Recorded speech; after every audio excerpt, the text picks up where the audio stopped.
7, 6, 5, 4, 3, 2, 1. You'll never have the sacred stone. Oh, this you crazy mother.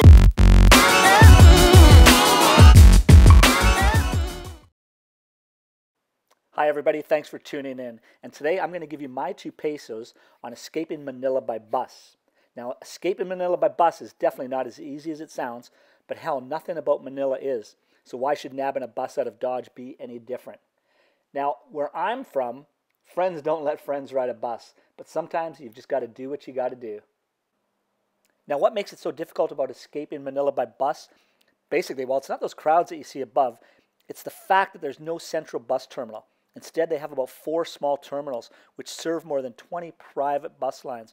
And some of these actual bus lines have their own terminals, including my favorite, which is the Genesis bus line, and their Joy Bus to Belair. So if you've prearranged or planned your bus escape in advance, make sure you know where that company's departure terminal is. And that's half the battle right there. But for all intents purposes, if you want out of Dodge, the 2 largest terminals and best bets are the Cubao terminal and Pasay terminal. Okay? And of course, like I mentioned, there's the Genesis terminal, which is also in Cubao. Now, as for pricing, there are just way too many destinations, departure times, and prices to mention right now. And in all honesty, I've only rode the bus between 3 destinations in the Philippines. But I can give you those prices so that you have a general idea. And it wasn't very long ago, so they're probably still pretty current. And as for the date today, it is, what, April 5th or 6th, 2017. Now, those prices and destinations that I traveled were from Manila to Angeles, which is the Dao bus terminal, or Malabacat, and that was 150 pesos one way. Then the second trip is from Manila to my home, which is in Belair, and that I take on the Joy Bus. And it's just a comfortable bus. It, however, is 700 pesos, which is fairly expensive, but it's a nice quick trip from Manila to Belair. And the third was while I'm on Mindanao. I usually fly into Butuan to get to my home in Siargao. And what I do is fly into Butuan, hop on a bus, go to Surigao, and hop on a ferry from there. Anyway, the bus between Butuan and Surigao is 170 pesos. So they're really cheap. And they're not that bad. I mean, if you take an air-conditioned bus, you're fine. You're going to love it. It's a great way to travel.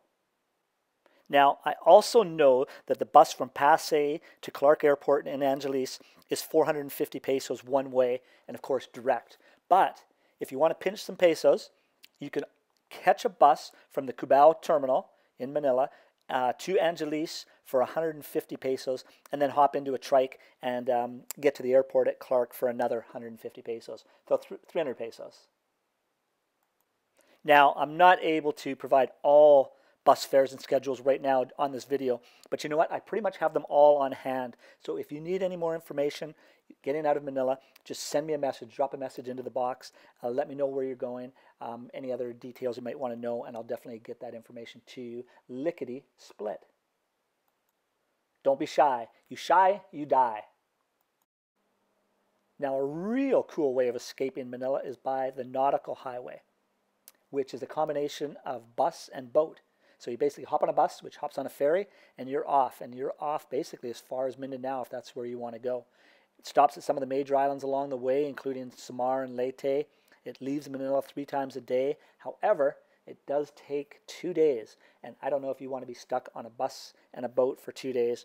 But personally, it's an adventure, it's an experience, and God knows what you're going to see on either one of those. So it's entirely up to you. The prices range basically from 2,000 pesos to 2,500 pesos. But when you do get onto the bus, ask the driver or the steward if that cost includes the ferry. Sometimes it's hidden and, you know, they see you coming and they're going to try and squeeze a little bit more out of you. So just make sure that it is covered just to protect yourself. Now that is pretty much the easiest way, the best way, and the smoothest way of escaping Manila by bus. Now, like I mentioned earlier, you know what, friends should never let a friend ride a bus, but if they do, they should at least give them some helpful pointers, and that's exactly what I'm going to give you. So here are a few little ideas and suggestions for making that trip a little bit easier, a little bit more comfortable, and a little bit more enjoyable. So advice on riding the buses. Don't get on that one. Okay, another bit of advice. Fan versus aircon. Don't be a cheap bastard. I'm not even going to say another word other than 20 pesos difference and you're going to ride an un-air conditioned bus? Good luck with that. Now, a very important thing, if you are headed north out of Manila, look for buses that have a sign on them that with SC/Tex. Okay, SC/Tex. Now these suckers, they travel the Subic-Clark-Tarlac Expressway routes. Okay, not the back roads. And these ones will save you hours. And if you've ever traveled the Philippine back roads before, well, I'm just trying to be helpful. Remember that, okay? And if you want the experience, though, go for it. I have. And you know what? It's not the guy with the most money in the end that wins. It's the guy with the most experiences. Having said that, isn't that what we're here for? And there you go. You've made it. You're on a bus and you're escaping Manila.